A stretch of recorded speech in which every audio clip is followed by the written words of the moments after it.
Hey guys, welcome back to my channel. I'm gonna start off with, please disregard what's going on with my face. I have tried toothpaste, I have tried Neosporin, I have tried everything that'll teach you to stop picking at your face. So I even tried covering it with makeup, but then I realized we're all human, we all break out, big deal. And it's not gonna stop me from recording these videos and helping people. And I don't know who I'm reaching or who I'm helping, but I don't think three little pimples are gonna stop helping. Today's topic is on divorce, separation, struggles that you go through during these times. And I also want to talk about like stages, whether you're thinking of getting separated, thinking of getting divorced, thinking of, whether you have kids, whether you don't have kids. It all depends, like the different situations. And I want to talk about where you're at those different points, and whether you can recover your marriage, whether you can save it, whether it's a good idea to save it, whether you should just let it go. There's many different factors that can outplay that, and I have different examples. For the first example was my own marriage. Mine involved abuse. For instance, today I look back and I'm thankful that I was able to get a divorce and I feel free. And my kids, yes, at first I wanted to save my family and I wanted to keep my family together, and that was my main goal. But when you have one person working towards the relationship and the other person is not working towards the relationship, there's no way to make it work. So you have to have both people willing to, one, listen, two, communicate, and three, apply these things that you guys are talking about. Because, for example, last night I was talking to my boyfriend and it actually lit a light bulb for today's video. And we just had a conversation because he and I work a lot on our communication, and I think that's what keeps our bond so strong. It's that if I'm upset about something, I'll take my time to analyze it. Like, he already knows. He knows that I need my time to just think, and like he needs his time to think. And then once I know what's completely wrong with me, and I know, and he knows what's completely wrong with him, we'll come to each other and say, okay, and we're specific, and we say, this is what bothered me from that time, and I don't like the way you did this and this and this, and I felt, that this was disrespectful, or this was, whatever the case may be. And basically from there, okay, you have one person speaking, then you have to have the other person effectively listening, and while that person's effectively listening, that person has to completely let go of everything in their mind, be present in that moment, and apply these things in their minds and say, okay, my partner is bothered by these things. Let me see how I can tweak this so that there is a compromise between us two, and we're both happy. Like, I don't know, for example, right now we're trying to agree on a bed set, and we can't because we have very different tastes. So we're taking our time with it. So there will be a compromise at some point, but that's, a good example to where we're listening to each other's needs. He wants something very simple. I'm a little bit more like, I want my room to be bright because I've had it so plain for so long that I want to make like a drastic change. And he's more like, no, I want to keep it, kind of, not plain, but something kind of manly, that's like his input in the room. And I'm here like, I need some girly, not that I'm too girly, but I just need a little bit of, pop of color. Things like that, you come to compromises. And when it comes to tough situations and tough arguments and tough compromises, there are moments that you don't come to an agreement, and those are the moments that you have to sit there and say, okay, so let's come to a middle ground.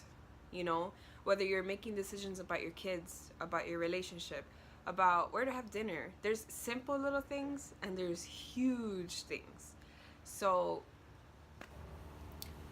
you have a huge spectrum of where all these arguments can go wrong, or they can go right if you know how to communicate effectively. So one person speaks, which is, you don't hold these grudges in, you don't hold these things in, and your partner understands, listens, and applies these changes so that you can both communicate effectively. And you come to an understanding where this partner's like, okay, I understand exactly how you feel, I'm sorry, or may even say, look, I don't find a reason to apologize because what I meant was this. And maybe there was just a miscommunication between the two, and you took it the wrong way and you were offended, and you're just like, oh wait, that's what you meant. Like, it's just, our brains work differently, we're conditioned differently, we were raised differently.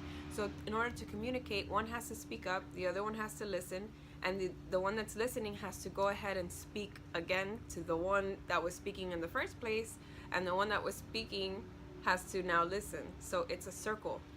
And then you have to apply these things and not just be like, okay, I'm gonna change, okay, cool, okay, like what I experienced in my past relationship, in my marriage, yeah, I'm gonna change, I promise, this will never happen again, I promise. And it was just like, okay, never changed, nothing ever happened, it just got worse and worse and worse.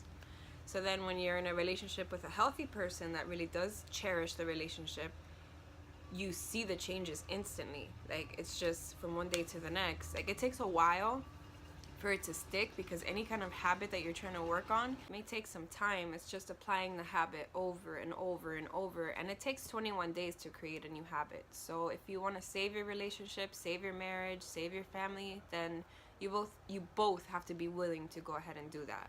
So back to divorces, and let's say you're past that. Let's say you're past the communication. You're beyond broken. You're beyond saving. You're beyond all of that. Let's say you've decided to separate or get a divorce. You're gonna go through a roller coaster of emotions. Whether you're a woman, whether you're a man, you go through days where you're super strong and you feel independent and you feel like you've regained your freedom as an individual, where you don't have to ask somebody like, oh hey, I'm gonna go do this, where did you have any plans? Like, you don't have somebody that you have to kind of coordinate your day with, and you regain your freedom, and you feel kind of empowered, and you're like, oh, I can go have coffee if I want, and I don't have to tell anybody, and nobody has to give me, it's not permission, but it's like, give me the clear that I can go have coffee with a friend, or whatever the case may be.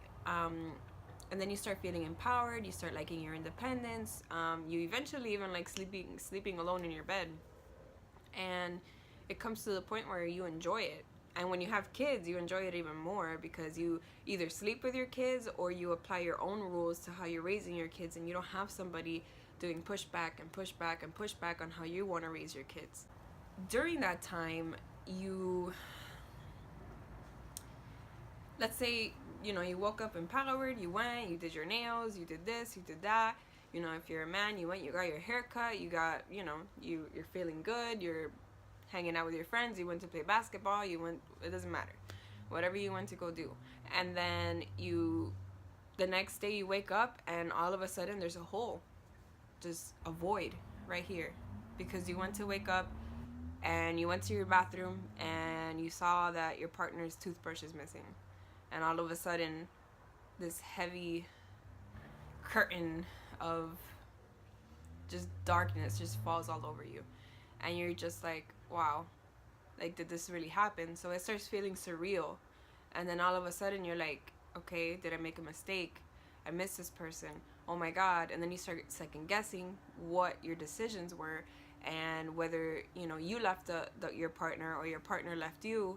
In my case, my partner left me twice, so I felt like, oh, I could have done better. It was the guilt. I could have done better, I could have this, I could have that. The second time he left, it was kind of mutual in a sense, because that's when I sensed the pattern for the second time, and that's when I was able to tell him, don't come back. So it was a little bit more empowering, like, okay, I'm done. So I felt, at the second time around, I felt more like, no, like, I'm not going to take this anymore. So I was more empowered. And I was like, I'm done. I made the decision. I'm done. But yes, I had days where I was like did I make the right decision? You know, maybe it was too soon. Maybe if I gave him some time, he would have decided to stay. But that's not fair to me. And anyone who feels that way, that you're like, oh, you know, what if I would have given him some time? What if I would have given her some time? What if, no, you don't deserve to be sitting there waiting for someone to make up their mind. Move on with your life. It's not, you know, if it's a marriage and you have children involved, okay, work, you know, you want to work things out, give it time, give it space, I completely agree with that. But if you have a person messing with your head saying, you know, I need my time to think, and I need this and I need that, the way that I went through it, it was abusive, because I kept waiting and waiting and waiting when he had no intentions of coming back. That was hurtful, and it really messed with my head for a long time. So because, you know, I had just had my baby, I had my hormones, my feelings, everything was all over the place. And then on top of that, I'm like expecting him to come back, and he had no intention. And then when things didn't work out with the girl he was with at that time, that's when he decided to come back. And I gave him another chance, and this is the first time around, you know? So there's abusive, unhealthy relationships like that I've been through. And then you have the healthy relationships where you're both like, okay, this isn't working out. Let's, you know, if you're both calm and you make a mutual decision, you split up. Let's say you go through your roller coaster of emotions. I'm going to advise you to take this opportunity to find yourself, start looking for your passion, start looking for the things that you felt that you couldn't do in the relationship for whatever reason, because you spent your time with your partner, and that's okay. Everybody does that, and nobody's gonna look down on you for that, and that's fine. So, but take this opportunity to find yourself. Don't shut down, and don't lock yourself in your room, and don't like glue yourself to your bed and Netflix, and don't. I did that for a while, and it was no good for my health. It was no good for anybody's health. It worried the life out of my family, and it's not good. Those are the moments that the heavier your chest feels, the more you have to push forward, and you have to say, no, I'm not letting this stop me. I'm not letting this stop me, because the more you stay glued to your bed, the more you stay just stagnant and paralyzed, as I like to say, you are closer and closer to falling into a deep depression, and that's what's harder to get out of. So if you push yourself to maybe walk 10 minutes outside in the sun, you're gonna feel 10 times better. Get some fresh air, get out of your house, see a familiar face, talk to someone on the phone, even if you don't want to. I know the feeling, because I still go through that. Like this past week, I went through an emotional low, and I like being transparent with you guys, because I'm not happy-go-lucky all the time, and because I'm happy in my videos doesn't mean I'm happy 24/7, and because that's not realistic. What's realistic is that this whole week I have had ups and downs, and it's been rough. I didn't even want to record this video. I didn't want to come out here and expose myself again and expose my personal life again. And then I thought, what if this video can help somebody? What if this video can pull somebody out of the depression? What if this video can save someone's marriage? What if this video can save someone from an abusive marriage? So that started motivating me and motivating me and motivating me. And I said, you know what? Let me just get out there. Let me just do this video, and let me just put it out there. What's the worst that could happen? You know, I would feel better putting out a video, whether I'm breaking out from stress, whether I'm not at my top mood right now, whether, you know, any of that. I'd rather put out the video than not do it, because I never know who I'm gonna touch, like whose life I'm gonna touch. So I'd rather be out there. And so this past week I had a lot of personal things going on, and some of them were just me.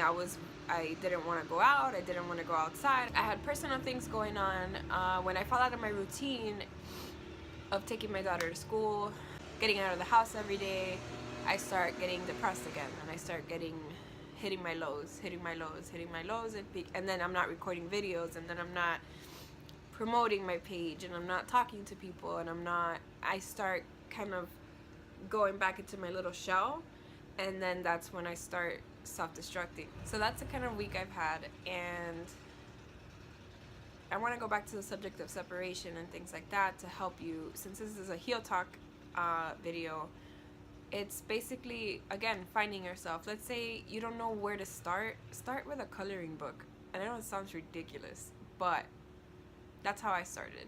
I started with one of those adult coloring books, and it helped me like get all these, my thoughts just came out of my head. Like, it would help me kind of meditate in a way, because my thoughts were just, they were gone. I was focused on my pattern, I was focused on coloring, I was focused, and I would listen to music at the same time. So I was really like entertaining my mind. And then besides that, I would look into books. I would go to Barnes and Noble, I would go to the self-help section, look for books on divorce, look for books on, well, in my case, abuse. But if you're not going through abuse, then, you know, there's a lot of books on divorce and life after divorce. And honestly, if you find yourself and you start working out, and let's say you just uplift yourself and you feel better, then with time heals all wounds. And I know that's very cliche to say, but it's very true. After time passes, after you've worked on yourself, after you've empowered yourself, after you've lifted yourself and your independence comes back, you're gonna feel like a brand new person. And you don't have to go out there searching for someone new. That someone new will come to you because you're working on you. You don't have to be out there scavenging like, oh, who's the next person, who's the next person, and go out every single night and look for somebody. No, that person will come to you. I promise you that. And that's what happened to me with my boyfriend. He just popped into my life out of nowhere, where the moment I said, you know what, I'm gonna work on myself. I'm just gonna work on myself. There's nothing else to do. I'm gonna spend time with my kids. I'm gonna work on helping them. And my boyfriend comes into my life out of nowhere, and it was the biggest blessing. And what's great about him is that he motivates me to do better. He pushes me to be better. So it's not like a relationship that's pulled me back from being better. He's pushing me to be better. And he doesn't pull me from my passions, and he doesn't pull me from speaking up and being the person that I want to be and helping people. And for example, serving at my church, and if I want to be at church, like for example, I have a ladies thing tonight called Flourish, by the way, at Calvary Kendall. We actually do it every 3 months or so, and it's a ladies night, and it's amazing. It's very empowering. And for example, he encourages me to do these things. That these are healthy relationships. And for example, he has a connect group, and he goes with his guys, and it's helping each other be better. So in a sense, yes, this video is about divorce, but it's also about, hey, maybe you could work it out, you know. But if you go the divorce route, there's some advice. If you go on the work it out route, there you go too. And I'm telling you, don't be desperate for the next partner. Take this opportunity to work on you, to be better, to, you know, if someone happens to come into your life, don't rush it. Just talk to that person, get to know that person. Don't move in right away. Don't, you know, involve your children right away. Just start getting to know that person, and things will work out the way they're meant to work out. And maybe that's the person that was meant for you. And once you work on yourself, you get into personal development. Let's say you start working out, you start getting into all these things, you become a different person than the person you were in the previous relationship.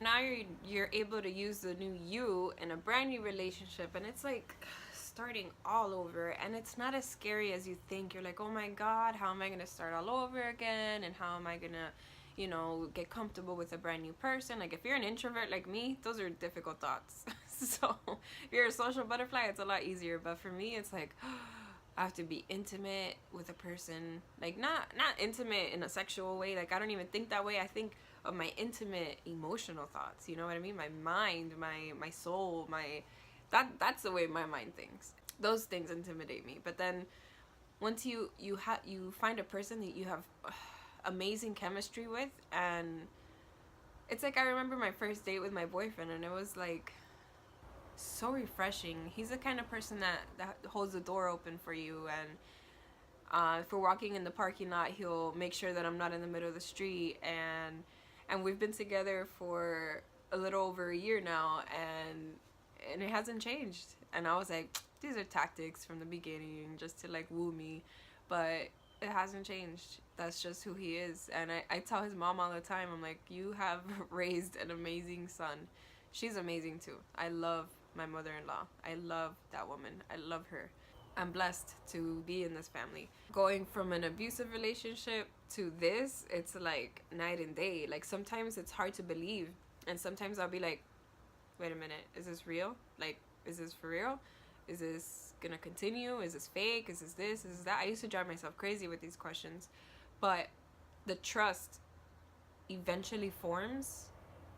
Like when you see the same behavior over and over and over and over, you begin to create the habit of trusting that person with the same behavior. You expect it. It's just like he's the kind of person that sees the trash bin full, he'll grab the trash and throw it out. He sees the sink full, he'll wash dishes. He'll, you know, it's completely different. So sometimes you're stuck in a relationship or a marriage that you think is amazing or the best thing that you'll ever get or the best thing that you deserve, and it's not. It truly isn't. In my perspective, I believe in God. Again, I respect whatever you guys believe in, but God had something so much better for me, and I kept holding on to, like, I don't know if you guys have seen online, it's like the little, on Instagram, like the little girl's holding a little teddy bear, and like God's like, or like, give me the teddy bear, and God has a huge teddy bear behind him, and he's like, give me the teddy bear. She's like, no, but I love this one. And he's looking at her like, I have something better for you, just trust me. That's how he works. Like, give me your little teddy bear, I'm gonna give you something better, but you just need to trust. It's true from personal experience, and I'm very grateful for where I am today. That's basically it for this discussion. So reach out to me. You know, my email's on my page. Follow me, follow my page, follow me on Instagram. Please subscribe to my YouTube. I'm so excited. I love, you know, when I see new subscribers and I see people email me and I get to reach out to you guys. It's amazing. It's such a fulfilling feeling. So next week I'm going to talk about my most anticipated subject, which is autism. Yes, my daughter, who is 4 years old, is blessed with autism, and I cannot wait to share with you the amazing blessing that this has been in my life, the amazing ups and downs that I've had. And actually I just went through a low this week regarding autism, but they're mostly ups, and I want to teach you guys how to see it in a different light and see how positive it could be, and how to help your children or how to help a family member without seeing autism in such a negative way, because the world loves to put, you know, all these diagnoses and all these limitations on people, you know. And when you put limitations, it's like you're making things impossible. And then when you can sit there and help your children, it's so fulfilling. It's so amazing. So I want to help you guys see that in a different perspective, with a lot more light, a lot more love, a lot more openness, and not be afraid of autism. I want you guys to know what it is, how to tackle it, and again, from a personal standpoint, not from a professional standpoint, but from a personal standpoint. And I can't wait to talk about my baby. She's amazing, and I have more to talk about on that, and I'm so excited. So I can't wait for that one. So again, if you have any questions, comments, concerns, let me know. Reach out to me, and that's about it. So I'll see you guys next week. I'll see if I can pull out a pop-up video this week. I actually want to show you guys something, and I'm working on something that I want to show you guys. So I'm gonna pop it out and see what happens. So that's pretty much it. I'll see you guys next week. You are strong.